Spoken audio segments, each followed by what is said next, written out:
tuning in. This is CheckPoint, this Sunday evening, the only way to start your week. Welcome to the program. I'm Yvonne Okwara Matole.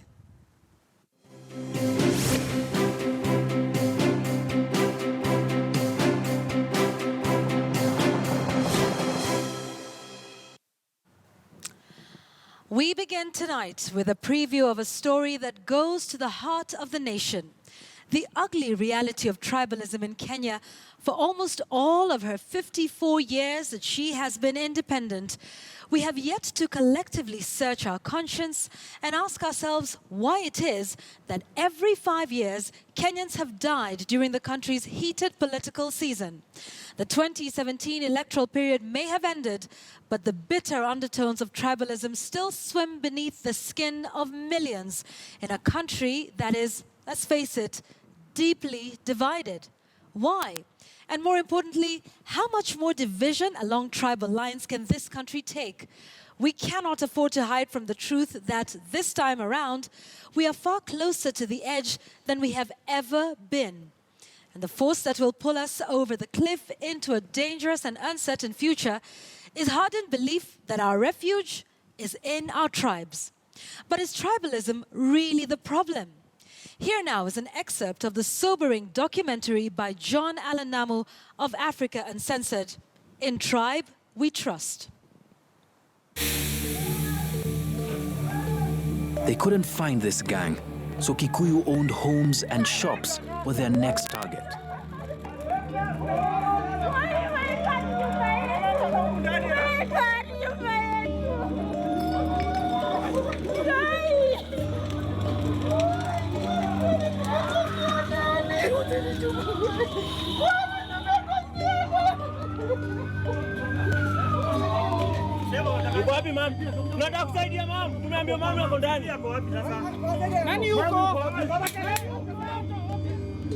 The violence of October the 27th wouldn't end on that day.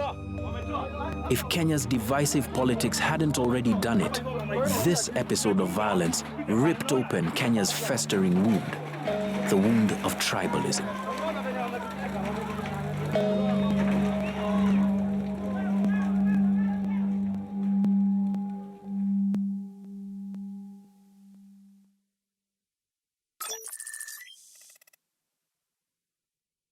So I remember Kanye and I driving into Mathare, and Mathare typified how the country was reacting at the time.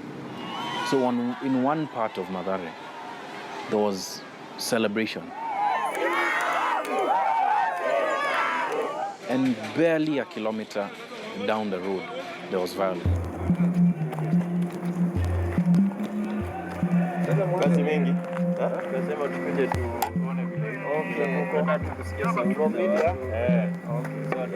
Yeah, there's a lot of commotion.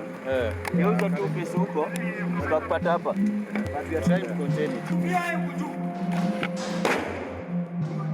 Hapo! Nilikwambia useme ukwambiwa. Usiseme hujaambiwa.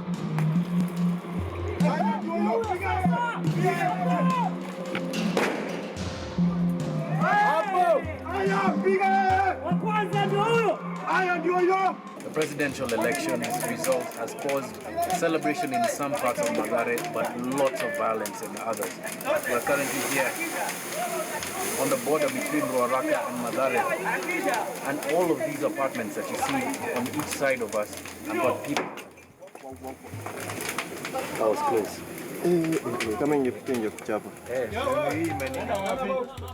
You could throw a stone from this side of the valley, it would hit that house on the other side. That's how close the people are in terms of how close they live together.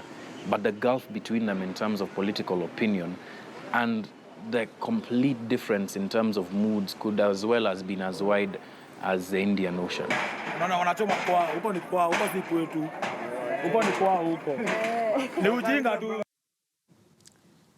That documentary titled In Tribe We Trust comes your way right after CheckPoint, and it's exclusively on our 24-hour news channel, KTN News, where you get the whole story, so do stay tuned for that. Tonight, news of a saddening nature from Migori. A man has escaped to Tanzania after chopping off his wife's hands following a domestic row. The man also stabbed the woman several times, leaving her for dead. And now Migori police are working with their counterparts in Tanzania to track the culprit down to face the law. She writhes in pain, albeit silently. Her demeanor says it all. 50-year-old Mary Rioba Mwita is now a statistic, the latest reported survivor of domestic violence. And as most such cases, this one also started with a domestic quarrel.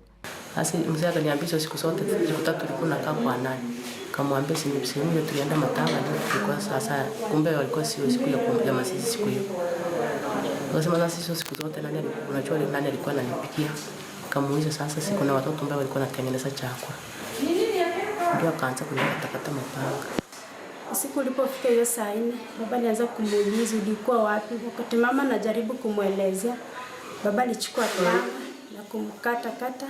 With Mary now recuperating at the Ombo Mission Hospital in Migori, her eldest daughter says the family now has to contend with plans by the extended family to protect their kin.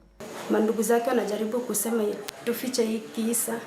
Ndio haya maneno yasijulikane huko mbele mamangu asaidike. Tunasema ajali alipata barabarani. The couple's other children have fled the home in fear of attacks from their very own father, who is reported to have escaped to Tanzania. Watoto wetu wako nyumbani, wametoroka kwenye bomo, wanalala nje sababu wanahofia babangu ako nyumbani akirudi nao anaweza wakatakata. Sasa wanalala nje, mara waende kwa majirani, wanaogopa kulala ndani. The man is said to have made a habit out of beating his wife, which only escalated to these levels during this incident. And now the family's fate hangs in the balance as the mother was the breadwinner. Mama ndiye kila kitu kwetu, ndiye alikuwa kila kitu, ndiye alikuwa kama baba, ndiye alikuwa kama baba, kama mama. Yet another woman in August 2016, Jacqueline Mwende, faced a similar ordeal after her hands were chopped off by her husband during a domestic quarrel in Kadhama village of Masii in Machakos County.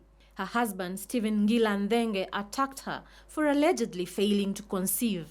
He denied the claims.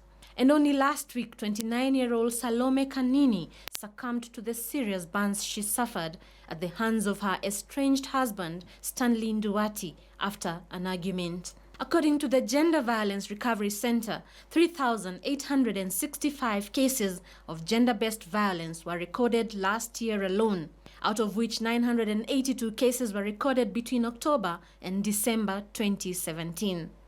Ellen Wanjiru, KTN News.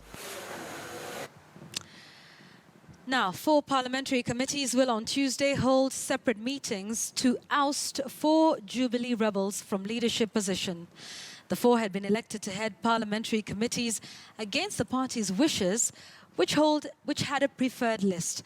But as our political affairs reporter Murimi Mwangi now tells us, the Tuesday meetings could reignite the bitter standoff between the judiciary and parliament, as a High Court order from December barring the party from de-whipping the 4 is still in force.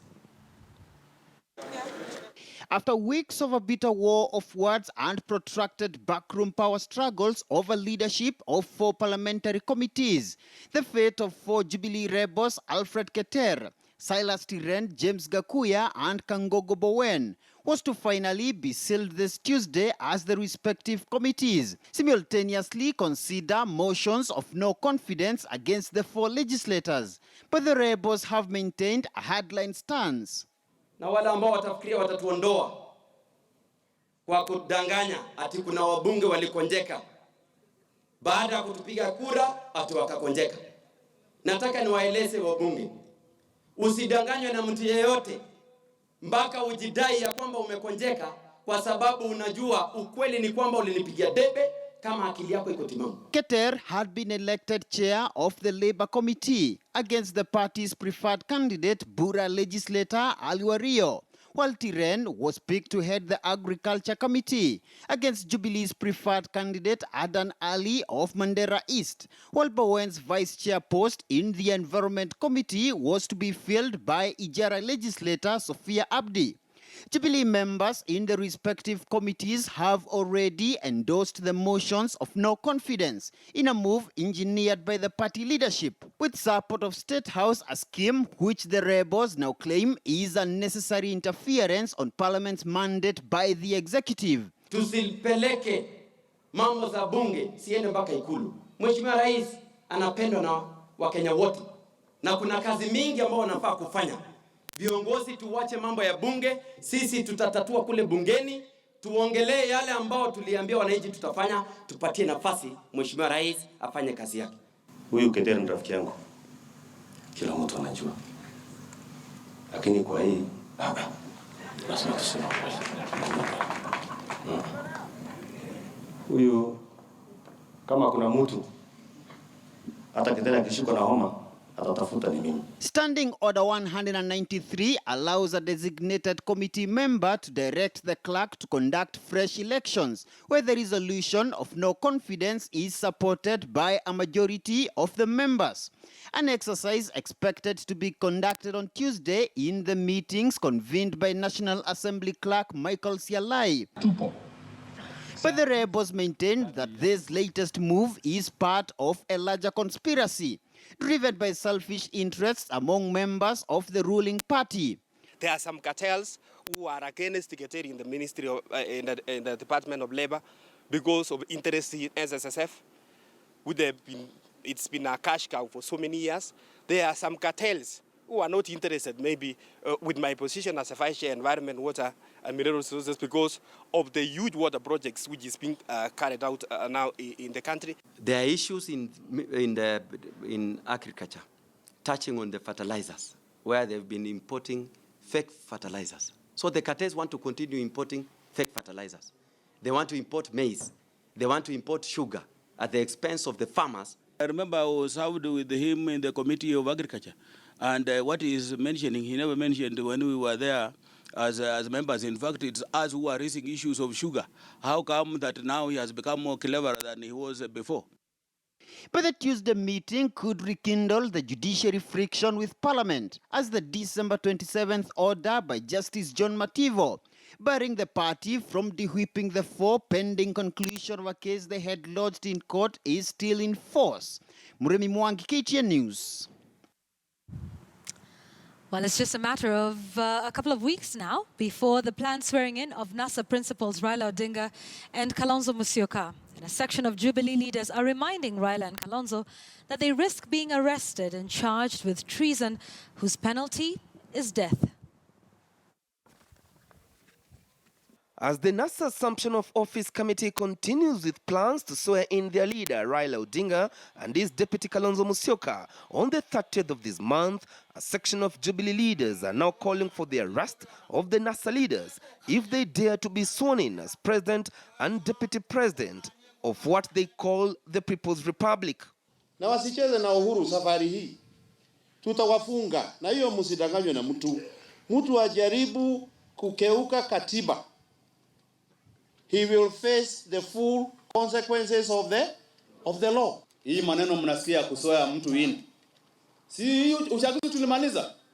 Mimi nataka niombe Raila Odinga. Yeye akubali, amepewa Biblia sehemu mingi za Kenya. Ile wakati anapewa Biblia yeye anakataa. Yeye hajajua maana ya Biblia ni nini. Hiyo Biblia anapewa ni kusoma.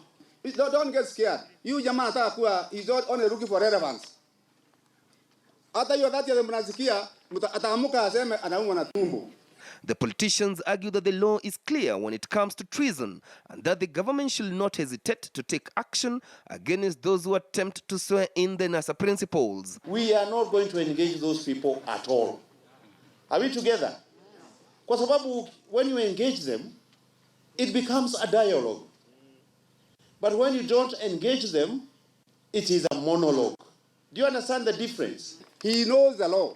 Ana jamaa wanaitwa akina Orengo, and they are very sharp lawyers. And they can advise him, and I'm sure they have advised him, that the route he is taking is dangerous. NASA leaders have maintained that there is no turning back since they do not recognize the Jubilee regime. We state very categorically that we are not interested in power sharing with Jubilee at this point in time. We have made it clear that we do not recognize this regime and we are not prepared to help it out of its own mess by lending it legitimacy so that it can limp along. And we have somebody legally elected and sworn in by the Chief Justice and the instruments of power. I want to see who is going to swear in Raila Amolo Odinga on 30th of January. And if he commits treason, the punishment of treason is death by hanging. After launching the People's Assembly in the Coast region, the NASA Brigade is expected to hold another rally in Nairobi County before the swearing in of their principals on the 30th of this month at a location that is still undisclosed. Chris Dairo, KTN News. Nairobi Senator Johnson Sakaja secured the release of Embakasi East MP Babu Owino, even as he accused the police of being misused by politicians to settle scores against their opponents. Sakaja assumed responsibility to produce Babu Owino in court tomorrow to answer to assault charges. After spending 2 nights at the Parklands police station, Embakasi East Member of Parliament Babu Owino was on Sunday released following Nairobi Senator Johnson Sakaja's intervention.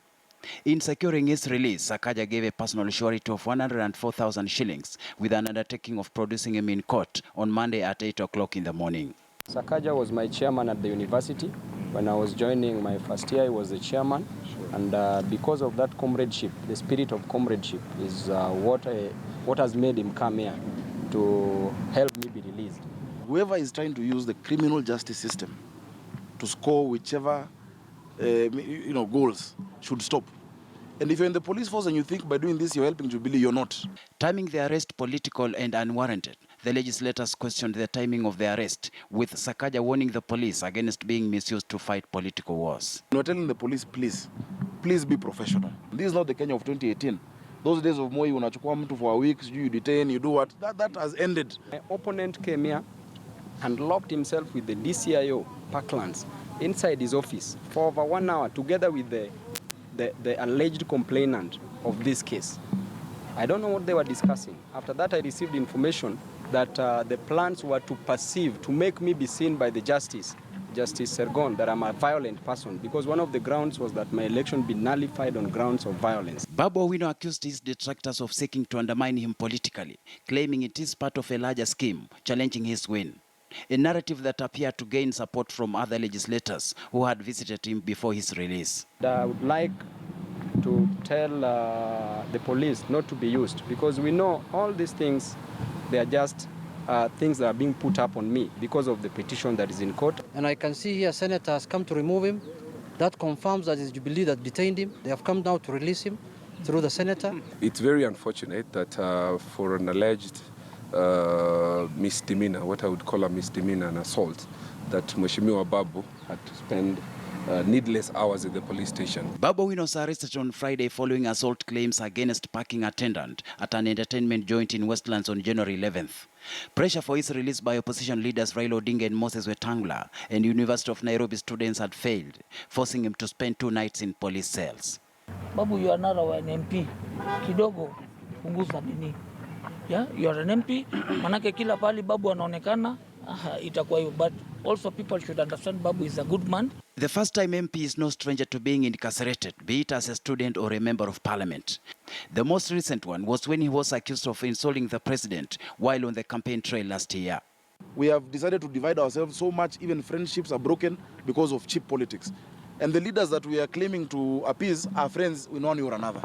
So, Babu pole sana, I will not speak about the merits or demerits of the case, but even that needs to be looked into. If somebody is trying to misuse the police force, which is utumishi kwa wote. I'm not scared of elections because I know leaders are chosen by God. I was chosen to lead the Embakasi East residents and I will lead them.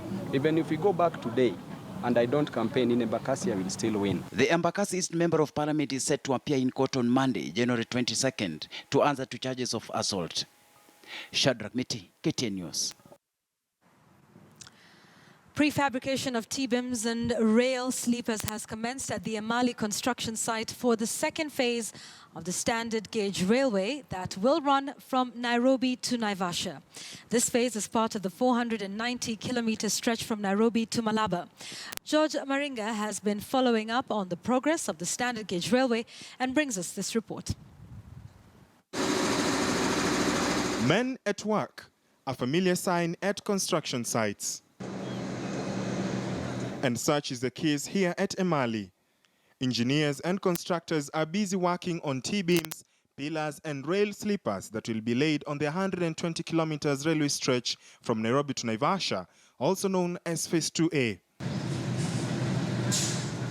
A tour to the construction site reveals just how busy as bees these men are in a bid to produce the output, and safety is paramount. We have several safety supervisors, safety officers, who ensure that every employee has complied with the requirement. That is, they have put on the relevant PPE requirements. And my work as a safety supervisor is I go around checking whether there's any issue concerning injury of employees, work-related injuries, and report the matter to our office. The Emali Section 7 will produce 359 T-beams and 80,000 rail sleepers. To complete these, according to the contractor, China Road and Bridge Construction needs heavy manpower, which is why over 500 Kenyans have been employed. This not only provides employment to the Kenyan labor market, but also helps in training local talent. So we are hoping that this project will bring more benefits to the local community, especially to the Kenya people. As for the job opportunity, also we are trying to provide more local contracts with the local suppliers. Our main concern there at the function of the batching plant is to make sure to produce quality bridges and quality sleeper. To produce the sleepers, cement is first mixed with sand and spilled into these already prepared steel models. The workers then ensure it is well laid. It is then preserved in steam to allow it to harden for 12 hours. The sleepers are then separated, and this is the final product. The reason why I choose Emali as the Section 7 for the Phase 2A, still working as the camp, because this camp was preserved during the construction of Phase 1. So during the Phase 1, this is the factory. We construct prefabricated the beam and prefabricated the sleepers. And the Section 7, their job during the construction of Phase 2A is to lay the track, that starting from the Nairobi and to the Gong Hill. So it's from the economic reason, I think we should preserve this kind of camp. While Phase 2A will cover Nairobi to Naivasha, Phase 2B will entail works on the 262-kilometer stretch between Naivasha to Kisumu via Narok, Bomet and Nyamira. The final section will be Phase 2C that will connect Kisumu to Malaba via Yala and Mumias, a distance of 107 kilometers. The Mombasa to Nairobi railway line was completed and commissioned by President Uhuru Kenyatta, who took a ride aboard the Madaraka Express on 31st May 2017. With the clock ticking fast, the contractor hopes to deliver to the Kenyan government a completed Phase 2A of the standard gauge railway project, and to finally give Kenyans an opportunity to travel by train from Nairobi to Naivasha in less than an hour. George Maringa, KTN News at the Emali construction site. This is CheckPoint. We want to take a short commercial break, but we have more news for you when we return. And don't forget to continue to stay with us, because that documentary on why cohesiveness in this country, cohesion in this country, remains elusive 50 years on after independence. That documentary by John Alanamu in Tribe We Trust is coming up after this short break.